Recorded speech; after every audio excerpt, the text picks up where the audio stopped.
Well, good afternoon, everyone, and welcome to HIA-LI Business Steps Up, live here on Facebook. We're in another edition, and I will tell you, this is a monthly live stream situation where we're talking to prominent CEOs and really companies that have stepped up through COVID and beyond. So we're going to talk about the significance of nonprofits, what they look like right now on Long Island, what the future looks like for nonprofits on Long Island as well. And so appropriate that we have two leaders in the nonprofit sector. One is Paul Pachter, the CEO of Long Island Cares, and the other one is Lee Silberman, who is the CEO of now Habitat for Humanity of Long Island. So welcome, gentlemen. Thank you for having us. Thank you for having us, Terri. Yeah, and I will say, before I ask you both to introduce yourselves, I will say it's so appropriate, I think, really to talk about nonprofits, because as we went through COVID, we saw, wow, talk about businesses stepping up, repurposing and, helping with COVID shots and face masks and hand sanitizers and things like that. And, as you look at the nonprofit industry, if you look at New York State, at least the last stats that we have, is there's about 1.4 million people that are employed in New York State in nonprofits, wages of about 78 billion. That's not million, that's billion, right? So major significance. In 2019, it was said about 155,000 people were employed on Long Island from nonprofits. So significant, almost probably 18%, 15 to 18%. 18%. Yeah, the sector right now. So again, major significance. And these are organizations like the two of yours that do some magnificent work, right? In healthcare and helping people and social services and things like that. So let's begin. And I'm going to ask you just to introduce yourself, give us a little bit of background on yourself, how you got to where you are as a CEO, and then tell us a little bit about your agencies. Whoever wants to go first. Okay, I'll start. So, name's Lee Silberman, CEO of Habitat for Humanity of Long Island. Somehow I went from being an MIT grad to the head of a nonprofit. I spent 40 years in the for-profit sector running a textile distribution company that was based in Bay Shore. The last 20 of those 40 years, our company was one of the largest supporters of what was then known as Habitat for Humanity of Suffolk. I served on the board of directors. I was chairman of the board for 5 years. I left the organization for about a year as I term limited out. And then about a year later, through a series of coincidences, I was offered and accepted the position of CEO, which I took in October 1st of 2019. Great. And tell us a little bit about the agency itself. What does it do? So at Habitat, our mission is to bring people together to build homes, communities, and hope. And our vision is a world where everyone has a decent place to live. We are a builder of affordable housing. We are a hand up, we are not a handout. Our partner families will purchase the homes when they are complete. They'll purchase them at full market value, but through various programs and subsidies and so forth, their mortgage will be affordable and their total cost of housing will be approximately 30% of their family income, which is the HUD definition of housing affordability. Right. Well needed, Lee, as you know. Absolutely. Better than we do. So how about you, Paul? Tell us a little bit about yourself.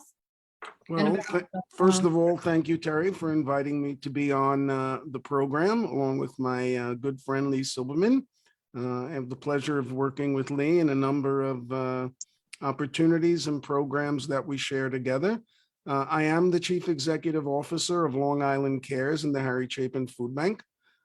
We are the regional food bank for Long Island, and we provide emergency food support for 325 local community organizations that combined provide food assistance to approximately 250,000 people here in Nassau and Suffolk County. I came to Long Island Cares 15 years ago. I wasn't planning to leave my previous position, which was as Deputy Executive Director of Central Nassau Guidance and Counseling Services. But the opportunity at Long Island Cares was of interest to me. I was told about the opportunity by a friend while I was in Washington, D.C. on a advocacy trip with other nonprofits, and I applied for the position. I was familiar with the organization from the time they opened up. In fact, I won't go into the story right now, but I was scheduled to meet with Harry Chapin on July 16th of 1981 in the afternoon, which is the day he lost his life on the Long Island Expressway, to talk about Long Island Cares. So to find myself here 42 years later as the CEO of the organization, in many ways, Harry heard what I wanted to tell him. I have spent, as I just said, I've spent 42 years working in the nonprofits here on Long Island, including a 5.5-year stint as the Deputy Commissioner of the Nassau County Department of Mental Health. But I'm very much thrilled to be here and to work with the wonderful staff we have here at Long Island Cares. It provides me and the team numerous opportunities to work with the community. One of the things I always think about, Terry, when you and I are together at functions and events, if I wasn't at Long Island Cares, I would never have had the opportunity to meet you or know about the HIA-LI. And so, this organization and what I do has opened up numerous doors for me and for the team here.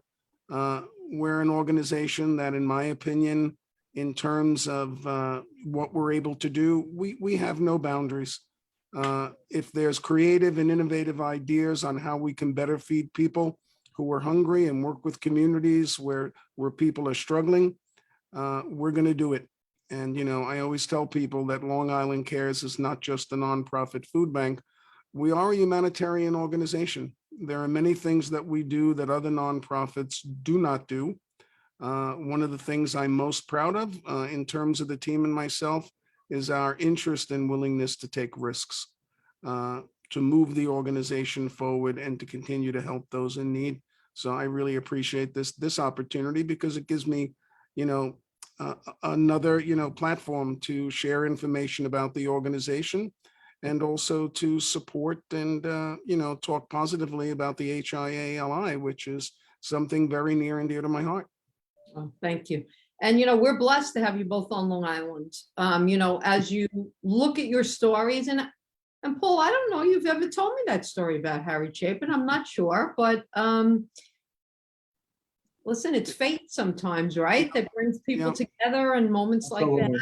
And, you both take what you do very seriously because you understand the need. So let's talk a little bit about that. As you look at Long Island as a whole, it's an interesting place because you have pockets of extreme wealth and you have pockets right next door of communities that are extremely needy in certain areas. So talk to us a little bit about you, obviously, Paul, with food depravity and Lee, you with affordable housing.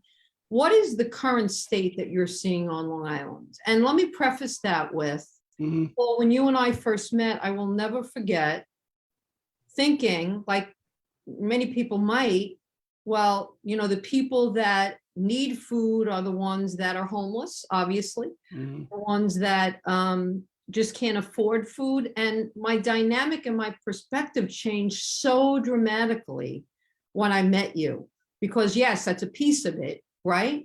But there were so many other people that are right on that borderline. So talk to us about the dilemmas in both situations. Well, it's interesting because you said, for me, it's the catchword. The fact that there are pockets of poverty or pockets of affluence on Long Island. About 15 years ago, after I got here, one of the things that I realized is that how significantly Nassau and Suffolk County have changed from, the time in the mid to late 50s up until now. There was a time, my opinion, that there were pockets of poverty on Long Island. But today I see it more as there are pockets of affluence while the remaining people that live in Nassau and Suffolk County are struggling. And, oftentimes I'll say, or the team will say, so many people on Long Island are one paycheck away from needing the services of a food bank.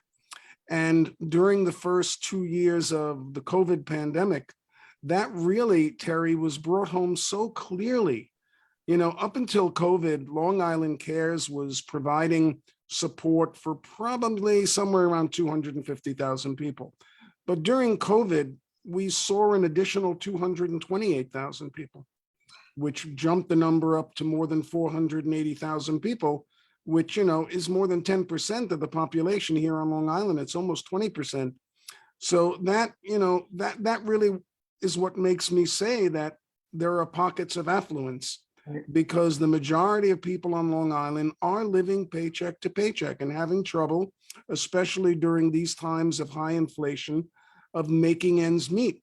And so the local community food pantries and food banks have become a lifeline for more than just the poor people. People are struggling, and sometimes people will come to a food pantry and need enough food to feed their families for 5 to 6 days. And other times people are coming just to get some fill-ins. It's almost like going to a corner grocery store. But that's why we're here. We're here to help people get through crises. As I've said many times, we oversee an emergency food network. It was never meant to be more than an emergency food network, but unfortunately, because of inflation, because of things like pandemics, because of things like natural disasters, Superstorm Sandy, we see that people don't have savings, that people don't have, that nest egg where they can, come through a crisis. And so the work that we do becomes more important of allowing people to maintain the quality of life that they're already in at that time, as opposed to, losing it all or saying, I only need help every now and then. So, the issue of food insecurity, in my opinion, is very significant in a very wealthy region of the state, of the country. And we've got to get it under control. Yeah. I mean, do you, Paul, see that changing with what's going on now with inflation and I dare say that R word, I hate it, recession, but all signals are telling us we're moving, unfortunately, in that direction. What do you see for the future? Well, what we're seeing currently is about a 30% increase in the number of people that are going to the pantries and the other emergency food programs. And again, as I said, people aren't coming for, everything they need. They're coming, for items that they just can't afford. Right now, if you go to the supermarket, a gallon of milk, is almost $5. A box of cereal is almost $5. On top of that, we're paying close to $5 for a gallon of gasoline for our cars. We're paying more for health insurance. And so people do need, as Lee said earlier, the extra hand up just to get them through the situation that we're in. But inflation clearly has resulted in more people turning to emergency food organizations than in the past. Yeah, critical need, absolutely. How about you, Lee? What are you seeing? We started to talk a little bit about COVID. What are you seeing in terms of a need with affordable housing, and where do you see that need going? All right, well, the need is huge. So the HUD definition of housing affordability is a family shouldn't be spending more than 30% of their income on either rent or their mortgage, taxes, and insurance with their homeowner. Currently on Long Island, approximately 50% of all families spend more than 30% of their income on housing. And an astonishing 20%, 1 in 5 of all families on Long Island are spending more than 50% of their income on rent. And, to what Paul was saying, when you're spending 50% of your income on rent, there is no money left over.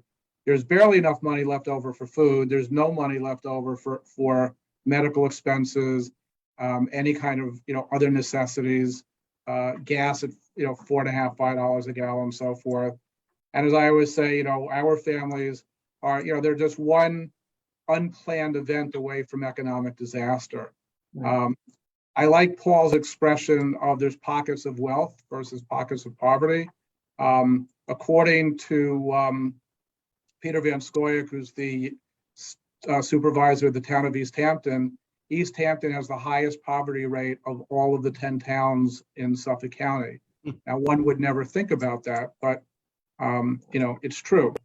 We actually build in East Hampton. When I tell people we build in East Hampton and we build in Southampton, people look at me like I've got 4 eyes. But it's the need is critical. I'm not sure what the latest figure is, but it's estimated that the affordable housing deficit in Suffolk County alone is well over 40,000 units. Wow. Wow. So I'm shocked when you say that 50% of those people, I mean, that's a crazy statistic in terms. It's a crazy statistic. And look, as part of the LIA, we're supporters of we're supporters part of the HIA, excuse me. We're supporters of the HIA, we're supporters of Long Island, we're cheerleaders for Long Island. But the fact is, a lot of people cannot afford to live here. Seniors are certainly moving because, on fixed incomes to afford the property taxes is very, very difficult. And it's hard for the young people to stay here. There's been some inroads, but there's, our zoning is a big issue. Mhm. There's not enough zoning for affordable housing. There's a lot of, Long Island is the king of 1 acre zoning, and 1 acre zoning by definition is not going to be, affordable for the vast majority of people. So it's a deep, it's a big issue, and the issue is everywhere. Right.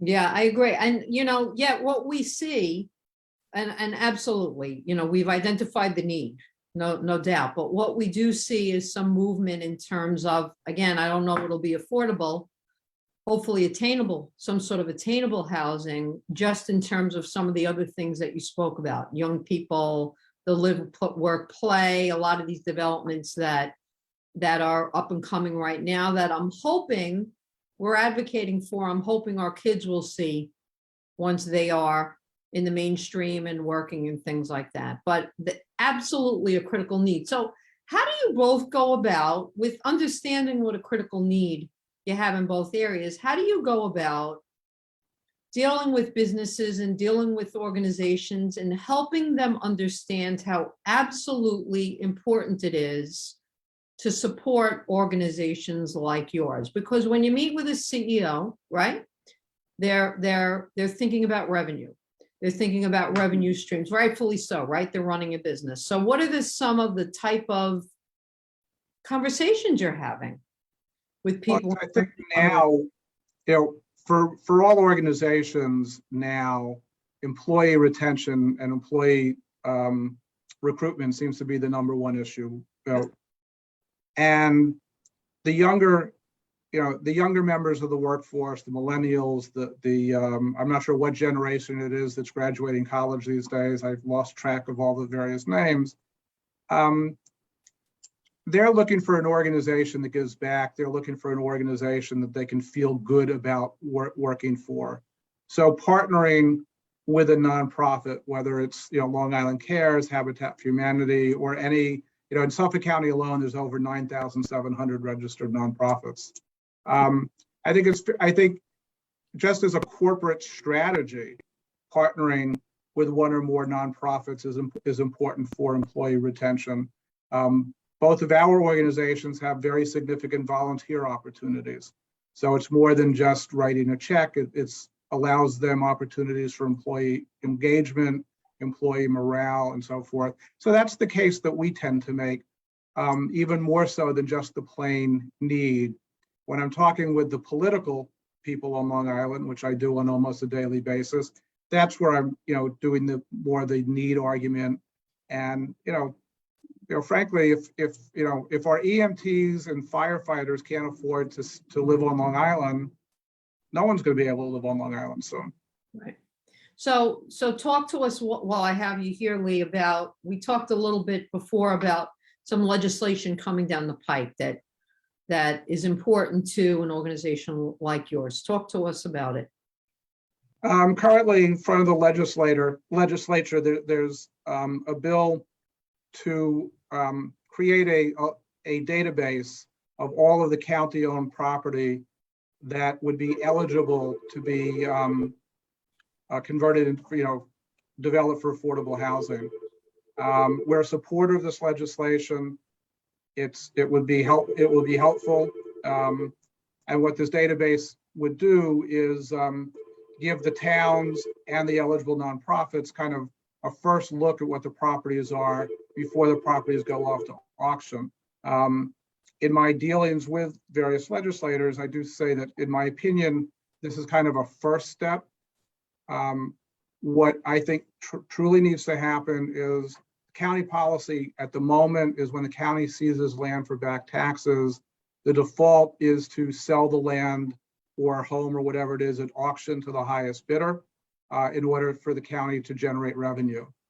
My argument is in the lowest 25% of the census tracts on the island, the county is being penny wise and pound foolish.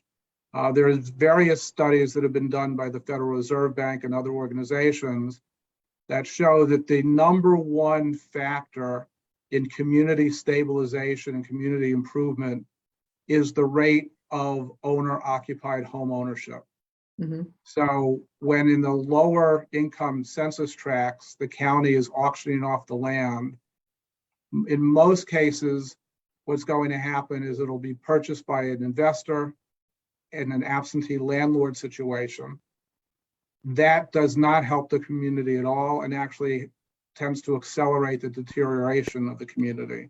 So what I'd like the legislature to do is in the lower census tracts, make the default to develop the properties for affordable housing and preferably owner-occupied affordable housing, and then only those properties that for whatever reason the towns or the eligible nonprofits don't think can be developed, let those go to auction.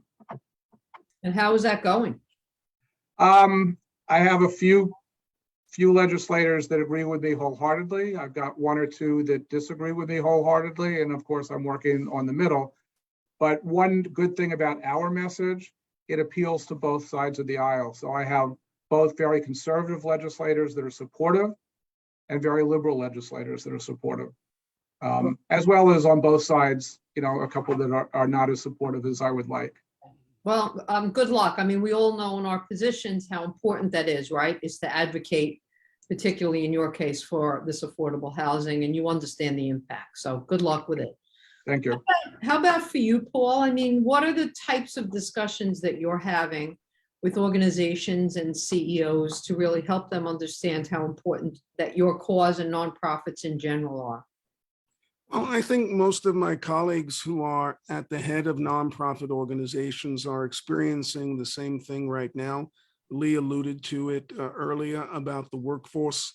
We are, despite inflation, we are, in terms of being able to offer competitive salaries and being able to expand your organizations and even improving your donor base, those things exist right now, even though we're looking at almost 9% inflation.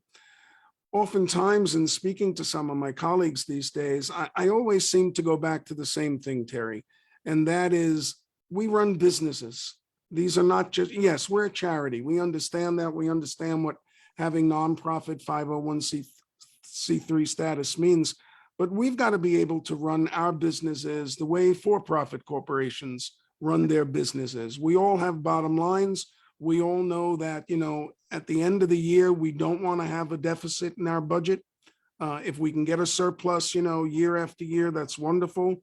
If we could make investments, long-term investments to keep agencies afloat and thriving, that would be important. But, many of us these days are challenged by what I call the revolving door syndrome of staff. Okay. Employees are coming in, working for 5 months, 6 months, and then going to another job. Many of us that are doing hiring right now, as I am and as others are doing, the pool of people is starting to shrink. that want to come into the nonprofit field. And so you have to be very selective, and you have to be able to make decisions where you're bringing the best people on. And organizations are struggling with that. Many of them are also struggling with inflation, because those of us that own property, have to maintain the property. We have utility bills just like any other, business has. And so, we're trying to sort of look at how can we best do what we do in terms of providing services, and yet having it be affordable to the point that the organization is fiscally sound.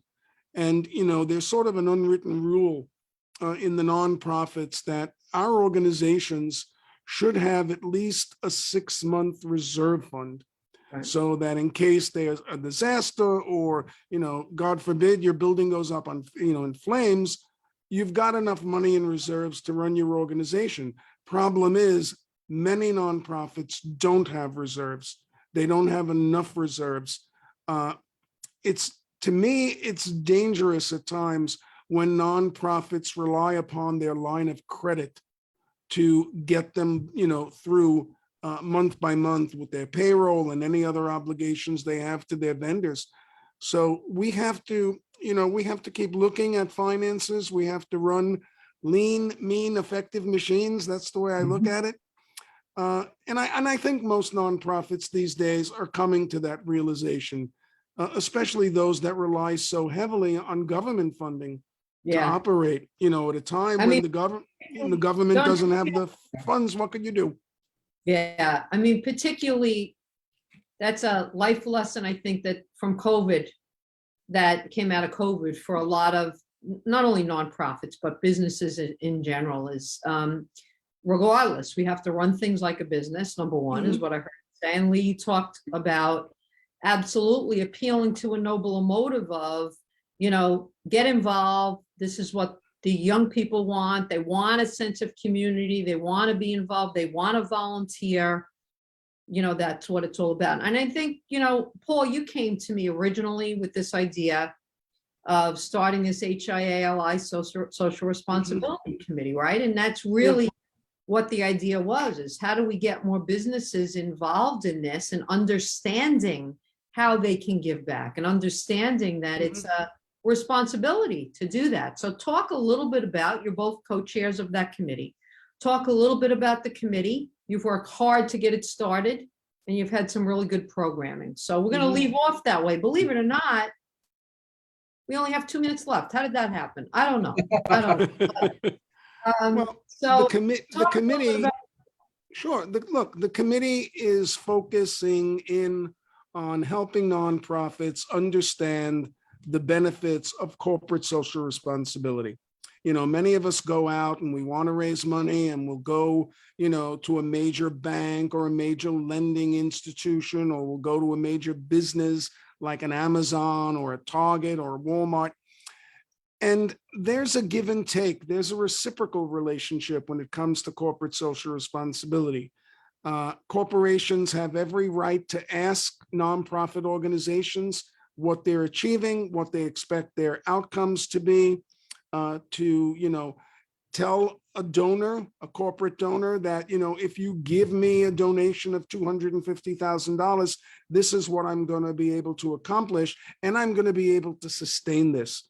And Lee and I have worked, really hard to get the right corporate leadership into the committee to meet with people. And we've had some very robust and very enlightening conversations. Thank you.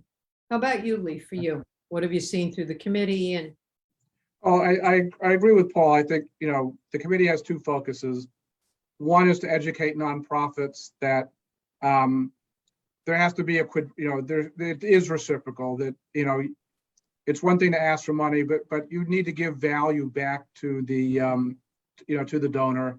And then the others for the donor, that, part of giving is to feel good, but, there is a component, of corporate giving that they do want something back. They are expecting either a return on their investment. If they're giving, as I said before, there's 9,000 nonprofits just in Suffolk County. Most corporate donors want to know that if they're giving the money to group X, that organization is going to use the money wisely, and something will actually be done for the money. I want to just say one last thing. I know we probably have only a couple of seconds. I hate the word nonprofit. We're the only country that uses that. In Europe, it's called non-government organizations, because the only difference between us and the for-profit businesses is we don't pay income tax on our profits. Mhm. But we do have to run our organizations as businesses. And it's important for donors to understand we need to run our organizations as businesses. We do have overhead. Donors hate to fund overhead, but if you don't fund overhead, there is no organization to fund. And I can give examples of many organizations that have no overhead, and they also have no impact.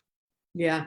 Yeah. Listen, let's advocate to get rid of that word. That's a great idea. That's a great idea. So first, let me say thank you both for not only what you do on Long Island, but for really volunteering and chairing our committee. It really helps our businesses so much. I don't think you realize just how much and how important it is for businesses to understand that, again, it is their social responsibility to give back, number one. I'm going to ask you to send us off with, and Lee, I'll start with you, and then we'll end with Paul, with how can businesses get involved? We know they can give you a check. We understand that. But what are some of the other ways businesses can get involved in your organizations? They can volunteer. We have volunteer opportunities at our restore. We have volunteer opportunities, obviously, at our construction sites. And then, we're looking for partnerships. So we're looking for businesses that really want to work with us to help address affordable housing issues on Long Island. And many businesses are in a better position than we are for advocating. And we could definitely use the help with the business community to advocate for affordable housing on Long Island, because they need employees. And if employees can't afford to live here, they're not going to get them. Right. Absolutely. Thank you. How about you, Paul? Well, we're very fortunate to have many corporate volunteers who come to the food bank on a regular basis. Of course, it ramps up during the holidays, but similar to Habitat, we have many corporate volunteer opportunities for local businesses, regardless of the size of the business. There are businesses and corporations that can sponsor food drives. One of the more unique corporate partnerships we have really is with the HIA-LI and the food drive that we've done in the past in the summer, and this year is morphing in to corporations coming together for Hunger Action Month in September and being able to really call attention to the issue. So, you make a donation of $10, you get this very cool t-shirt, and staff feels that they're really making a difference in the lives of, 250,000 of our neighbors. So we would just, we love when corporate people come here and meet with us. And the other thing is that we're always looking for very good and dedicated and talented new board members. And many of them come from the corporate field. And we always take an opportunity when we have corporate groups here in our Hop Hog facility to talk to them about ways that they can get even more involved if they'd like to. Yeah. And, some wonderful opportunities, really. Thank you again, gentlemen, for all you do. We're going to sign off. We're a little bit over time, but we had a lot to talk about, interesting stuff, and say to all of you, happy summer, and we'll be back with Business Steps Up. So thanks again. Thanks so much. Thank you, Terry. Pleasure. You too.